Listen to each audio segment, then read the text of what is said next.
Please stay tuned for important disclosure information at the conclusion of this episode. Welcome to the Investing Insights podcast from Morningstar.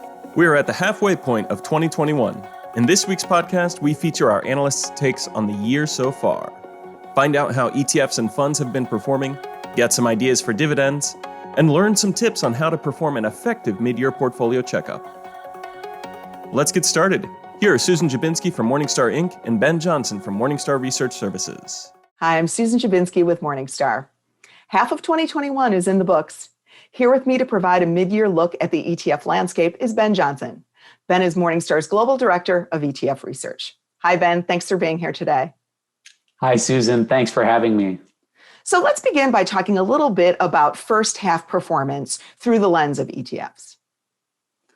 Yeah, well, I think if you look at the performance of major market segments through the first half of 2021, what's most interesting to me as we sit here in mid-June is a reversal of some major trends that we saw take root in 2020 as most of the world went under lockdown, the economy closed. Here we are in the middle of 2021 and we're all reemerging. And what you see is that some of the hardest hit market segments in 2020 indeed are reemerging through the first 6 months of 2021. I think one of the most significant reversals we've seen has been actually within the US stock market. And specifically, if you look at the divergence between US large cap growth stocks and US small cap value stocks. So if you look specifically at the performance of the Morningstar US Small Value Index, it's up 32% for the year to date through mid-June in 2021. In 2020, that index finished roughly flat. Meanwhile, the Morningstar US Large Growth Index is up just under 9% for the year to date. It was up 39% in 2020. And underpinning that is really shifts in leadership we've seen kind of at the sector and the industry level. And notably, some of those sectors that were most beaten down as the economy went on lockdown and ground to a halt are the ones that have rebounded most strongly off the bottom. And you look in the energy patch, specifically in energy services, oil and gas, drilling. Some of the ETFs that invest in that sector have rebounded significantly from their early 2020 bottom. And what we've seen is kind of a pause or a reversal in the performance of some of the best performing ETFs of 2020, most notably in the clean energy space. Clean energy ETFs have been market darlings for a long time. A lot of that was capturing investors' enthusiasm around some form or another of Green New Deal, growing global awareness around climate risk, and growing investment in new forms of energy. What we've seen thus far in 2021 is that a lot of that enthusiasm has fizzled and performance has followed. So let's pivot and look a little bit at ETF flows for the year to date. Where have investors been putting their dollars? So investors have been putting their dollars into ETFs at a record rate, first and foremost. So through mid-June, what we've seen is that ETFs combined have collected $443 billion in net new flows. At that rate, if we were to continue at this pace, which is no guarantee through the remainder of the year, ETF flows would absolutely shatter. They would blow to smithereens all prior records for calendar year flows. And what I think that reflects is a number of different things. And I think first and foremost, it's reflective of investor sentiment. Investors are looking now for a reason, not to jump into the market, and they're jumping in with both feet, at least as evidenced by the ETF flows that we've seen thus far through this year. Now, if you look at it more granularly, where among the 2,600 plus ETFs are investors actually plunking down new money, they're going to the usual suspects. So if you look at the top 20 ETFs, they represent a tiny minority of the 2,600 plus options on the menu, but they've represented nearly the majority of flows thus far in 2021. And among those 20 ETFs, there are just 4 that are not broadly diversified, market cap weighted, dirt cheap, and supremely tax efficient.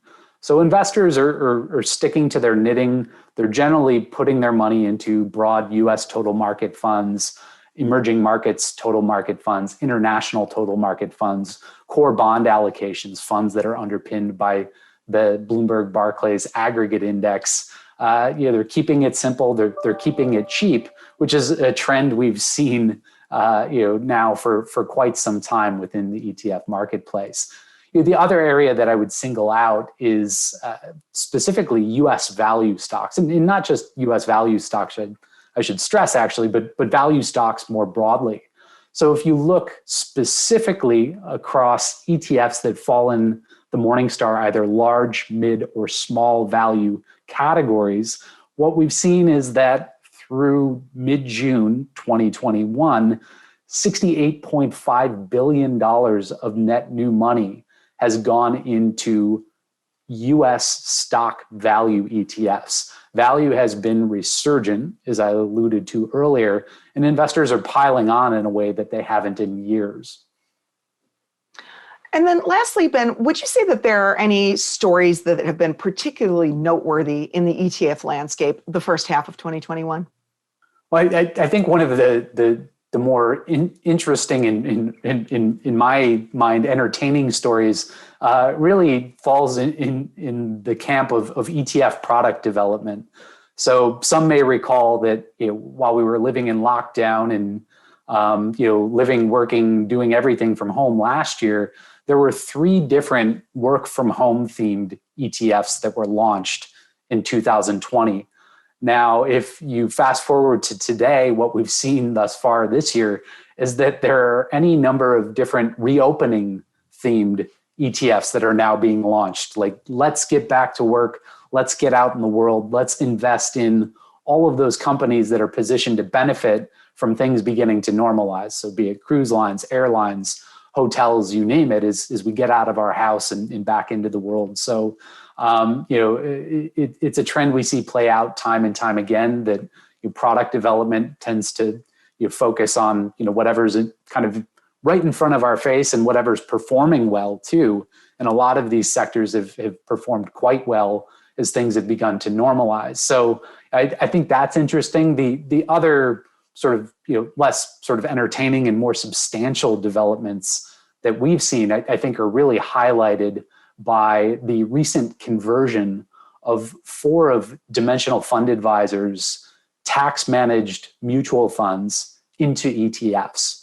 Now, these 4 funds collectively hold nearly $30 billion in investors' money, and I think are just the latest marker, the latest data point in this trend that we see, which in my mind points to the fact that ETFs have arrived. ETFs, I would argue, have long since been mainstreamed.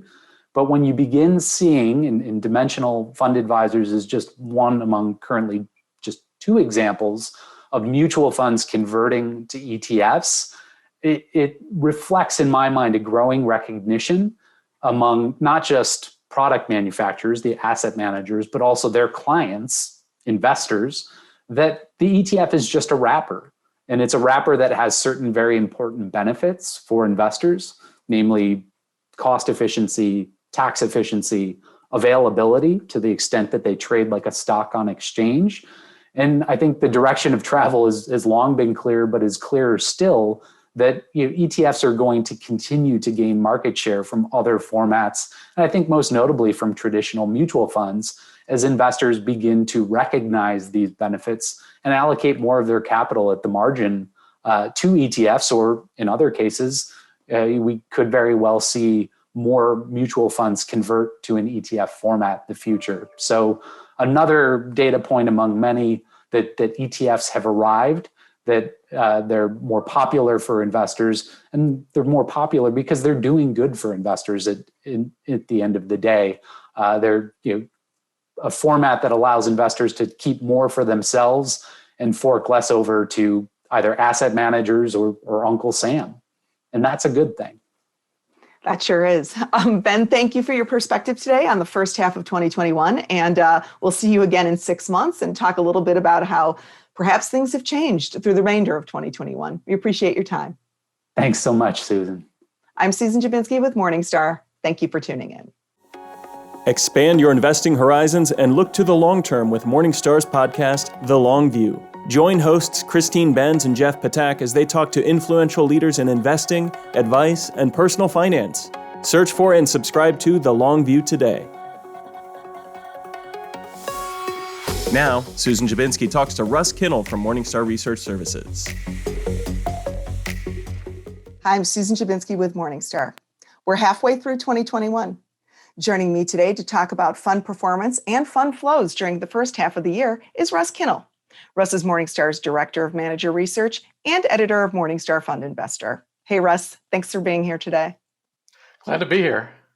So let's start out by talking a little bit about performance for the year to date.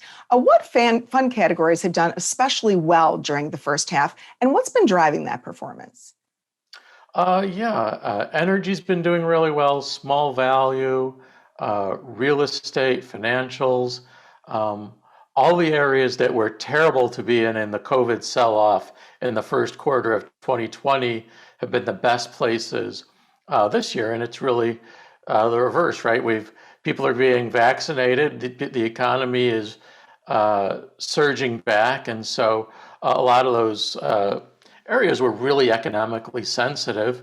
And so now with the economy coming back, those areas have rebounded from what were very cheap levels. So there's a logic to that. Then let's look at the flip side. What fund categories have underperformed and why? Long government, long bond, world bond, and precious metals have all lost money so far this year. And again, it's sort of the flip side that long bonds are a great place to be when the economy slows down, especially if it's high quality like government. So now we're kind of going the reverse. So there's the threat of rising rates, possibly rising inflation. So that scares off long government as well. And then precious metals, I think, is it's always a wild card, but I think maybe that things seem relatively stable is probably not good for precious metals. Let's talk a little bit about a few specific fund surprises this year. In general, value funds have done quite well this year, but there are a couple of value funds that have done exceptionally well relative to their peers. Oh yeah, that's right.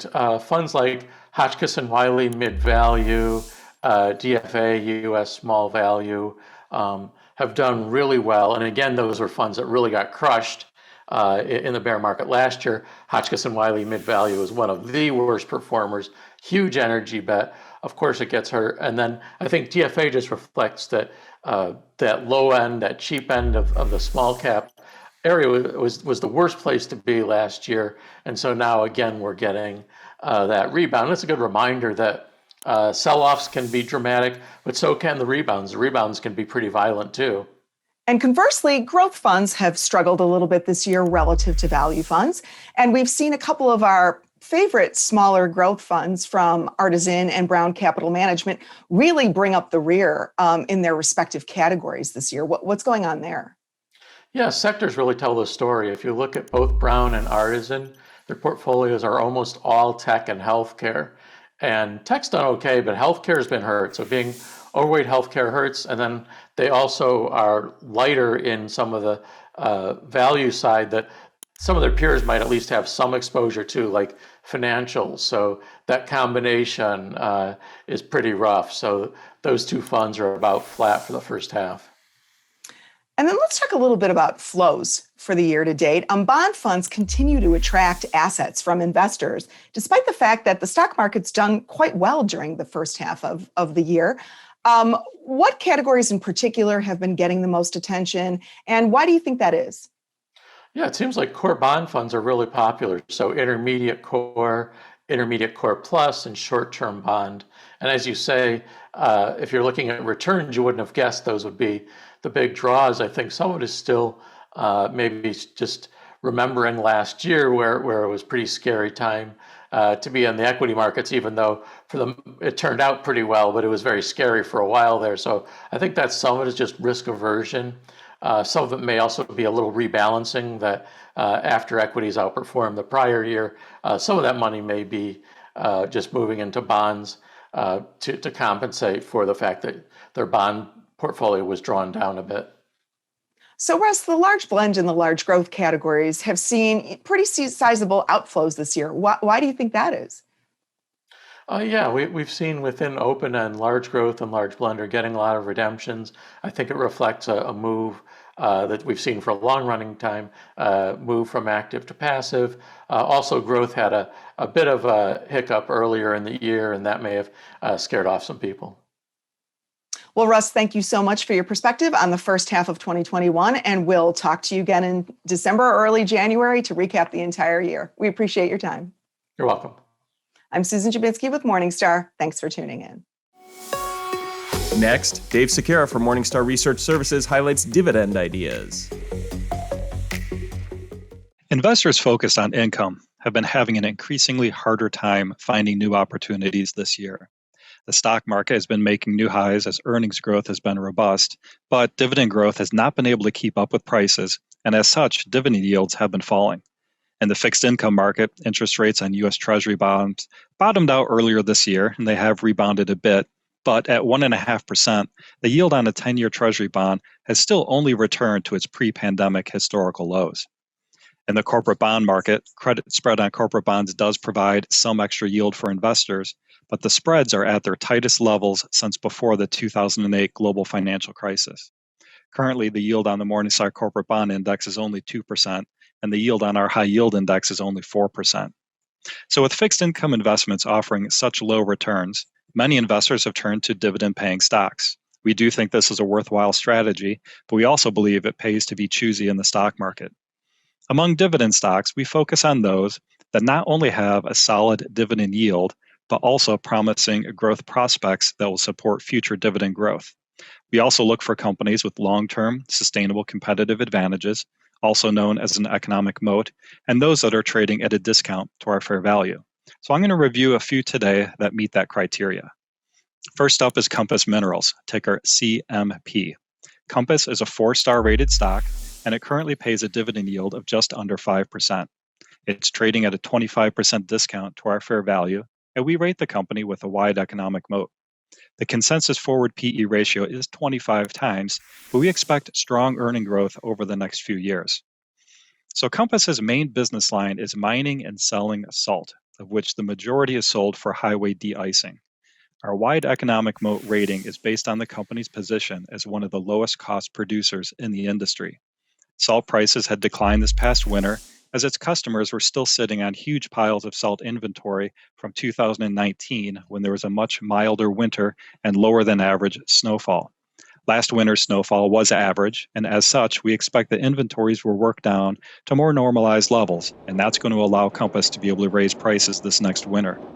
In addition, one of its competitors has closed a mine, which should also reduce industry supply.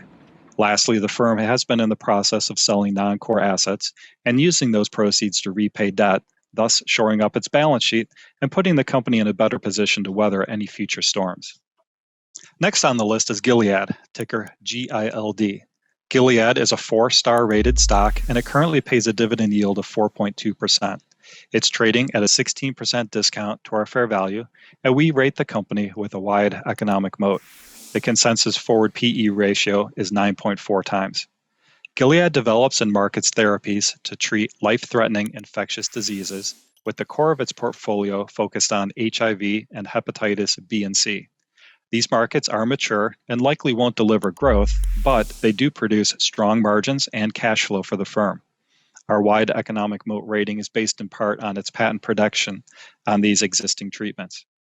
Gilead has made several acquisitions to broaden its focus to include pulmonary and cardiovascular diseases and cancer. Success in these areas certainly isn't a given, but we do think that the firm has shown it can translate its extensive understanding of the drug discovery and development process into new therapeutic areas. Lastly for today is Edison International, ticker EIX. Edison is a 4-star rated stock that currently pays a 4.6% dividend yield. It's trading at an 18% discount to our fair value, and we rate the company with a narrow economic moat. The consensus forward PE ratio is 12.6 times. Edison is a regulated utility located in Southern California, And we certainly acknowledge that California will always present political, regulatory, and operating challenges for utilities. In fact, our fair value estimate also includes a $9.50 per share deduction to account for management's estimate of future claims that Edison will have to pay out to victims of the 2017 and 18 wildfires.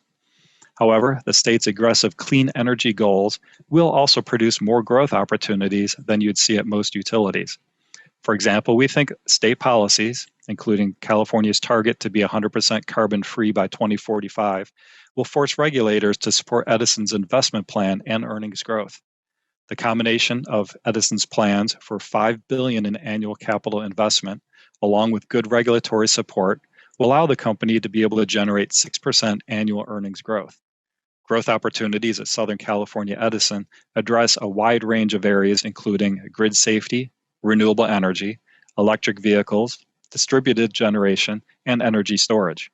Wildfire safety investments alone could reach $4 billion over the next 4 years.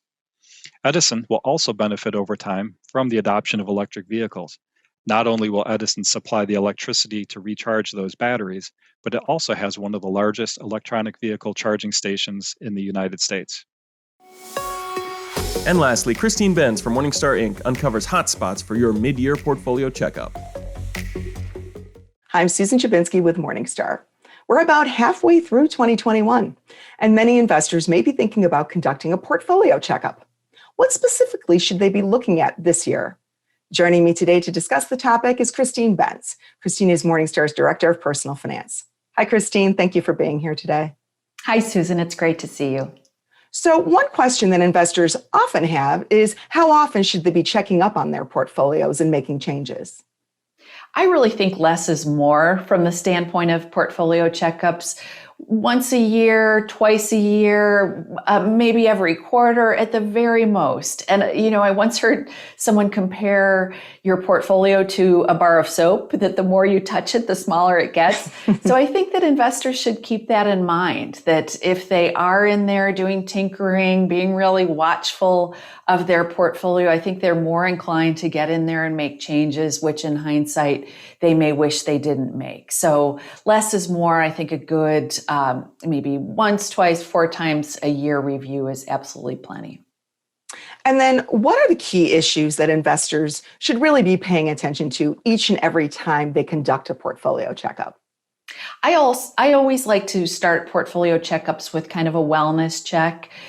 Do a little bit of a checkup on how you're doing with your savings rate year to date. Are you in a position to make your maximum allowable contributions to your IRAs and 401ks, or at least put in as much as you possibly can if you're still in accumulation mode. If you're someone who is in drawdown mode, if you're spending from your portfolio, take a look at your spending rate relative to your target withdrawal rate. See if you're on track. See if perhaps in the last 6 months of the year, you might be able to do a little bit of a course correction to get yourself back on track. So start with that wellness check. Then you can move on to checking your portfolio's asset allocation relative to your targets. And then if your schedule permits, you can get a little bit more granular, looking at your portfolio's style box exposure, looking at your sector exposures, doing a little bit of a dig on your portfolio holdings themselves, perhaps reading Morningstar analyst reports to see if we still like the funds and ETFs and stocks in your portfolio. So those things should be on your dashboard each and every time you check up on your portfolio. Now let's talk a little bit about some of the issues that maybe deserve special attention in 2021. You think it's important this year to maybe consider whether investors, their portfolios have some inflation protection. What should they be looking for? Well, I think that life stage is really important in this context. So if you are a young accumulator with many years to retirement, recognize that you probably have a couple things built into your plan that are working in your favor to help protect you against inflation. So if you're getting a paycheck, typically over a period of time, you do receive cost of living adjustments to help compensate you for inflation. They may not keep up with what you would hope they would be, but you do get some cost of living adjustments over time typically. Then with your investment portfolio, assuming you're a young investor, you probably have ample stock exposure. And if you don't, you probably should. Over time, one thing we know is that stocks do tend to out-earn inflation. So you're relatively protected as a young investor if you have that paycheck, if you have an equity-heavy portfolio. On the other hand, I think retirees have more reason to take a hard look at their portfolios to make sure that they're protected against inflation. So retirees are typically receiving Social Security, which is an inflation-adjusted benefit. So you're protected with that portion of your income stream.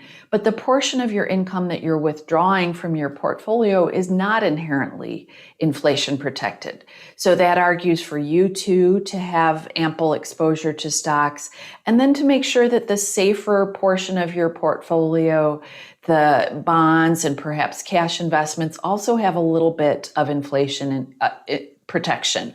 And so that's where I would suggest that retirees do think about making sure that they have Treasury inflation protected securities or perhaps I bonds, both of which offer some direct insulation against inflation. When we look at professionally managed asset allocation mixes for people getting close to retirement, we typically see in the neighborhood of 25% of that fixed income exposure being in inflation protected bonds. So that's just kind of a benchmark that you can think about with your fixed income exposure, maybe having a fourth of that in bonds that are explicitly inflation protected. Christine, what about categories like commodities? Commodities in particular have performed really well recently, in part because of those inflation fears. Is it too late? Possibly. I was recently looking at the performance of various commodities tracking investments. Many of them are up about 50% or even more over the past year through mid-June. So that's a big run up. Commodities certainly had not performed well prior to this recent period. They had had many years of lagging the equity market, lagging the bond market, lagging nearly everything in sight. The big risk to me for investors who are looking to commodities to provide inflation protection is that there's kind of a mismatch with the risk return profile of commodities relative to the thing that you're trying to address.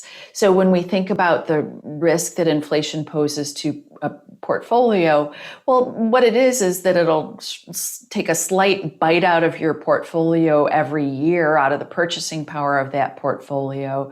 The risk factor by adding commodities, which are a really volatile investment, is that if you get the timing wrong, that you could turn around and lose, a lot of your money right out of the box because you mistimed your purchase. So I'm not particularly compelled by the idea of adding commodities as an inflation protectant. I think Treasury inflation protected securities are a much surer thing if your goal is to insulate yourself against unexpected shocks in inflation.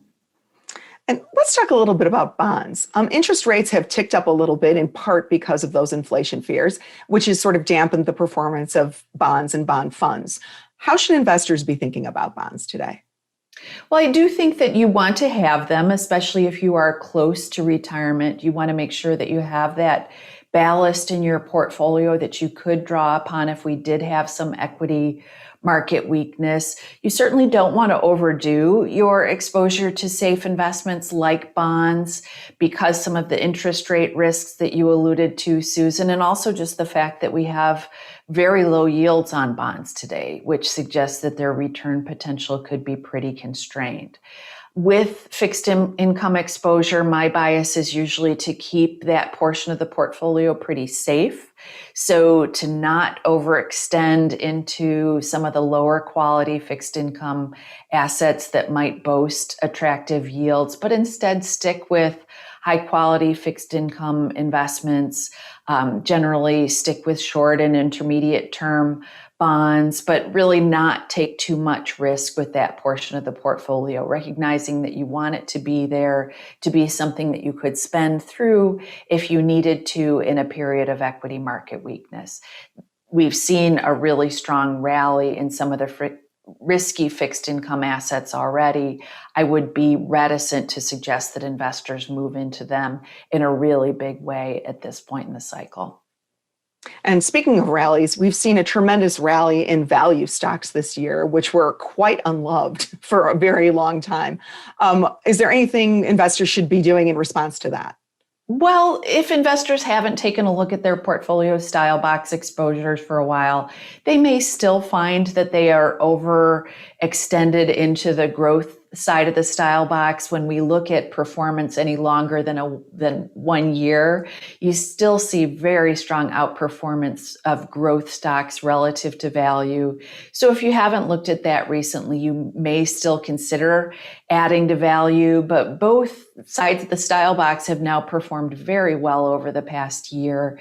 And so there's probably not a lot of adjusting that needs to be done. Certainly if you're an index fund investor, this is really out of your hands. You're sort of leaving the market to make these decisions for you. But if you're someone who has more finely tuned holdings in your portfolio, you might see if you are perhaps still a little bit overextended to the technology stocks, to the growth side of the style box.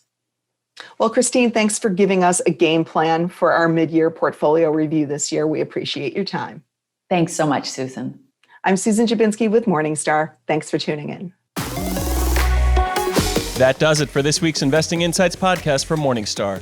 We hope you have enjoyed our program and we welcome your feedback. Please send your comments and questions to podcast@morningstar.com. From everyone here at Morningstar, thanks for listening.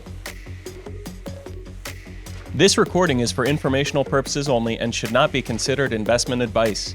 Opinions expressed are as of the date of recording. Such opinions are subject to change. The views and opinions of guests on this program are not necessarily those of Morningstar Inc. and its affiliates. Morningstar and its affiliates are not affiliated with this guest or his or her business affiliates unless otherwise stated. Morningstar does not guarantee the accuracy or the completeness of the data presented herein. The podcast is for informational purposes only and should not be considered tax advice. Please consult a tax and/or financial professional for advice specific to your individual circumstances. Morningstar Research Services, LLC is a subsidiary of Morningstar Inc. and is registered with and governed by the U.S. Securities and Exchange Commission. Morningstar Research Services shall not be responsible for any trading decisions, damages, or other losses resulting from or related to the information, data analysis, or opinions or their use. Past performance is not a guarantee of future results. All investments are subject to investment risk, including possible loss of principal. Individuals should seriously consider if an investment is suitable for them by referencing their own financial position, investment objectives, and risk profile before making any investment decision.